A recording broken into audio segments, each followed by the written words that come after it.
Perempuan muda yang duduk di sebelahku dengan gelisah melihat sekitar di kelompok ibu yang baru punya anak. Sorot matanya melesat dari satu orang ke orang lain, sambil kami bermain dengan bayi kami di lantai bawah tanah gerejaku. Tiba-tiba dia berceletuk, kata ibuku aku harus membiarkan anakku lebih sering menangis, tetapi menurutku tidak benar. Dia kan baru 4 bulan. Sebetulnya bagaimana sih? Aku tidak mau membuat kesal ibuku. Aku duduk terenung tanpa berkata apa-apa. Kata-katanya membuka pintu dalam diriku yang selama itu terkunci tanpa kusadari. Ibuku meninggal dunia ketika aku berusia 14 tahun. Pertarungannya melawan kanker bertentangan dengan hayalanku di masa remaja, bahwa segala sesuatu dalam hidupku sudah tertata dengan rapi. Sehari sesudah pemakaman ibuku, aku kembali ke awal masa SMAku dan aku berpura-pura duniaku baik-baik saja. Aku ikut jadi penggembira untuk tim olahraga dan ikut kegiatan paduan suara, padahal jiwaku masih beku karena rasa takut dan pedih karena duka. Tak terbersit sama sekali betapa aku perlu minta bantuan. Aku berusaha sedapat mungkin menyembunyikan perasaanku yang sesungguhnya, dan menyangka bahwa itulah cara yang tepat untuk melindungi diriku sendiri. Di usia 26, aku menikah dengan seorang laki-laki yang teramat mencintai hidup, sehingga sikapnya menular kepadaku. Dia mengajariku cara bermain golf, ski air,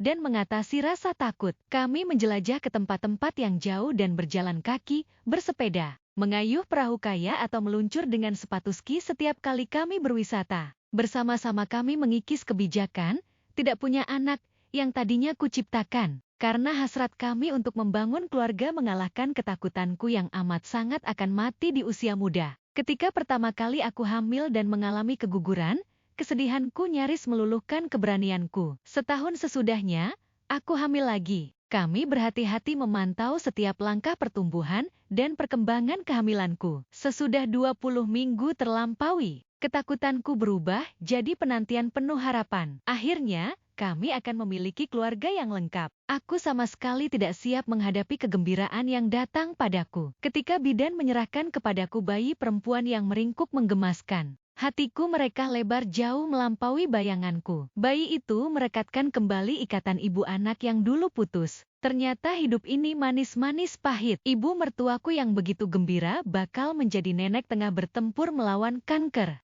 Dia menikmati saat-saat memandangi bayi yang baru lahir dan sempurna itu. Meskipun menderita nyeri dan merasa lemah, dengan penuh sayang dia menggendong cucunya sesering mungkin sebelum akhirnya meninggal dunia ketika anak kami berusia 6 bulan. Aku begitu sibuk dengan kemarahanku terhadap apa yang tidak kumiliki, sehingga aku tidak menyadari apa ku peroleh. Pasang surutnya perasaan hatiku membebaskan aku dari segala kekangan. Sebagai ibu baru, aku teramat jatuh hati pada bayi baruku. Namun, sekali lagi aku terbentur pada rasa sedih. Segalanya terasa tidak adil. Aku rindu ibuku. Aku sangat berduka atas kepergian ibu mertuaku. Aku merasa teramat butuh bimbingan dan bantuan seorang ibu. Aku mencari dukungan pada kelompok ibu baru. Jadi, di pagi awal musim dingin itu, sambil aku menggendong bayi perempuanku di pangkuanku, dikelilingi kelompok para ibu baru, aku belajar memahami perasaan ibu baru yang duduk di sebelahku. Dia tidak ingin bayinya menangis keras, tapi tarik-menarik antara nalurinya dan nasihat ibunya yang tidak dimintanya itu membingungkannya. Aku kasihan padanya. Lalu, aku mendapat pencerahan. Aku melihat sesuatu yang tidak pernah aku tahu ada dalam diriku. Pengalamanku sebagai ibu sangat berbeda. Aku belajar tanpa panduan atau petunjuk. Tidak ada pihak yang memberiku nasihat, namun aku berhasil menemukan jalanku. Aku begitu sibuk dengan kemarahanku atas apa yang tidak kumiliki, sehingga aku tidak menyadari apa yang telah kuperoleh. Aku terbebaskan. Kehilangan ibuku di usia muda memang menyakitkan, namun memberikan daya tahan, kemandirian dan keuletan pada diriku. Aku mengandalkan diri pada kekuatan itu, terutama saat ini setelah baru-baru saja ditinggal ibu mertuaku. Aku merasa bersyukur. Kehilangan yang kualami secara ajaib telah menciptakan kelebihan yang unik. Aku diajarkan untuk mengatur jalan hidupku sendiri dan untuk yakin bahwa aku akan baik-baik saja. Sebelum saat itu,